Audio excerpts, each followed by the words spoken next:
కథ పేరు ఫలించిన యుక్తి. కళింగ రాజ్యాన్ని ప్రశాంతవర్మ అనే అతను పరిపాలించేవాడు. అతను చాలా దైవభక్తి కలవాడు. సాధువులను, మునులను పూజించేవాడు.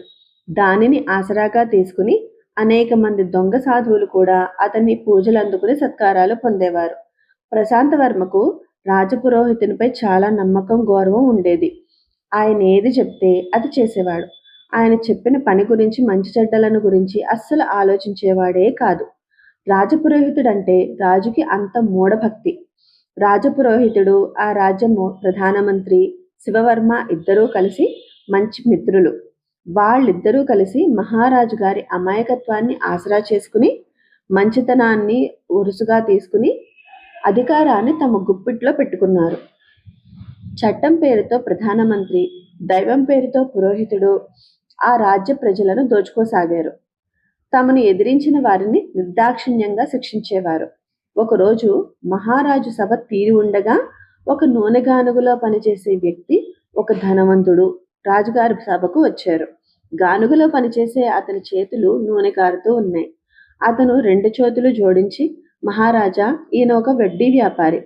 ఇతని వద్ద నేను ఒక బంగారు కడియాన్ని ఉంచి 100 వరహాలు అప్పుగా తీసుకున్నాను. ఆ తర్వాత నేను వడ్డీతో సహా అప్పు తీర్చాను. నా బంగారు కడియాన్ని ఇవ్వమని అడిగితే బంగారు కడియాన్ని ఇవ్వలేదు సరికదా, అసలు అప్పే తీర్చలేదంటున్నాడు.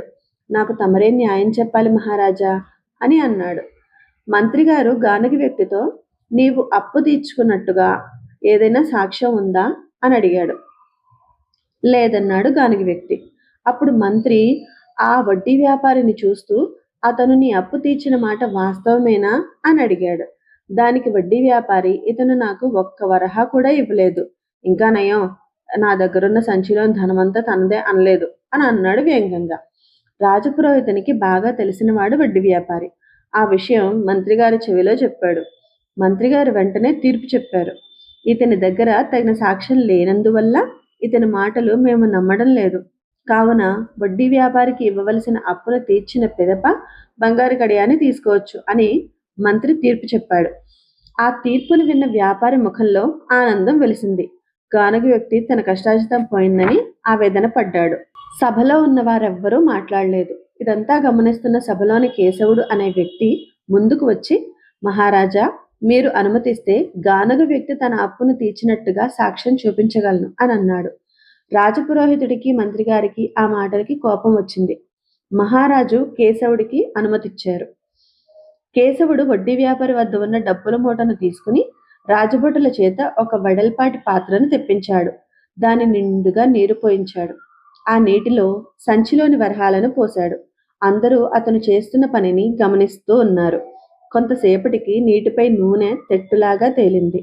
దానిని మహారాజు గారికి చూపిస్తూ, చూసారా మహారాజా, నీటిపై తేలుతున్న నూనె చుక్కలు? గానుగవాని చేతి నిండా నూనె అంటుకుని ఉంది. అతను తన చేతితో ఇచ్చిన వరహాలకు కూడా నూనె అంటుకుని ఉన్నది. చేతిలోని వరహాలు నీటిలో మునిగినప్పుడు వాటికి అంటుకున్న నూనె తెట్టులాగా తేలింది. కాబట్టి ఈ వరహాలనే గానుగ వ్యక్తి వడ్డీ వ్యాపారికి ఇచ్చి తన అప్పు తీర్చాడు. ఇంతకన్నా సాక్ష్యం ఏం కావాలి మహారాజా అని అన్నాడు. అప్పుడు మహారాజు వడ్డీ వ్యాపారిని గద్దించి అడిగాడు. దాంతో వడ్డీ వ్యాపారి తన తప్పు ఒప్పుకొని గానుగ వ్యక్తికి ఇవ్వవలసిన బంగారు కడియాన్ని అతనికి ఇచ్చాడు. ఇదంతా చూస్తున్న సభలోని వారంతా సంతోషించారు. గానుగ వ్యక్తి కేశవుడిని మెచ్చుకున్నాడు. ఇదే మంచి సమయమని కేశవుడు మంత్రిగారు చేసే దుర్మార్గాలను మహారాజుకు వివరించి చెప్పాడు. మంత్రి ప్రజలను ఎలా పీడిస్తున్నది, రాజ్యాన్ని ఎలా కొల్లగొడుతోంది చెప్పాడు. దాంతో ప్రజలు కూడా ధైర్యం తెచ్చుకుని తమకు మంత్రి వల్ల జరిగిన అన్యాయాలను బహిరంగపరిచారు. ఇదంతా వింటున్న మహారాజుకి మంత్రిపై కోపం అధికమై అతనికి తగిన శిక్ష విధించాలనుకున్నాడు. తనకు మిత్రుడైన మంత్రిని రక్షించాలనుకున్నాడు రాజపురోహితుడు. మహారాజును శాంతింపచేసి, మంత్రి అసలు ఏం నేరం చేశాడో, నేరం చేశాడో లేదో దైవాన్ని అడుగుదాం మహారాజా అని అన్నాడు.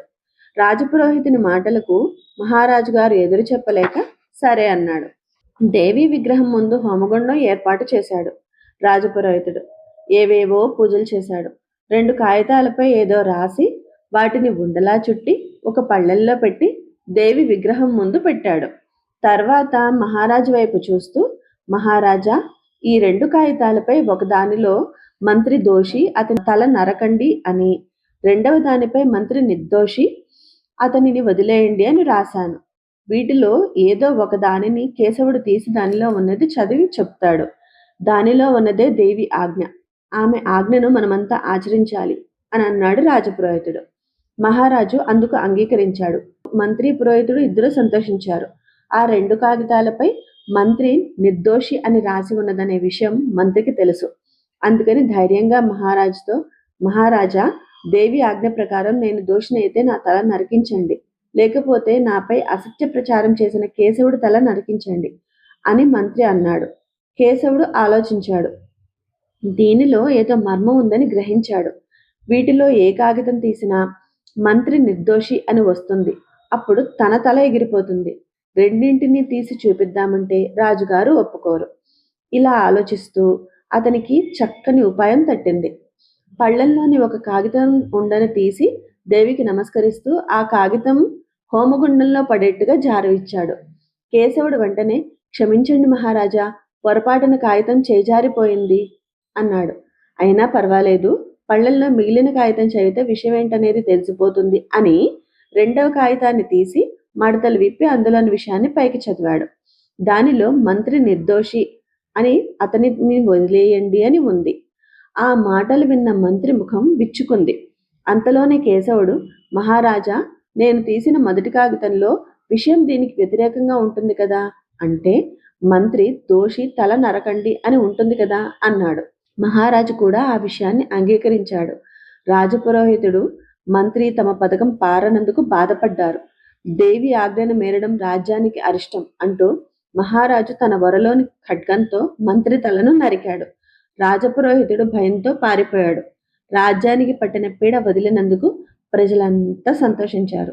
చూసారా, ఒక్కొక్కప్పుడు మన తెలివితేటలతో మనం రాజుగారిని మెప్పించొచ్చు, ఇలాంటి తప్పుడు పనులు చేసే మంత్రిగారు లాంటి వాళ్ళని పట్టించొచ్చు.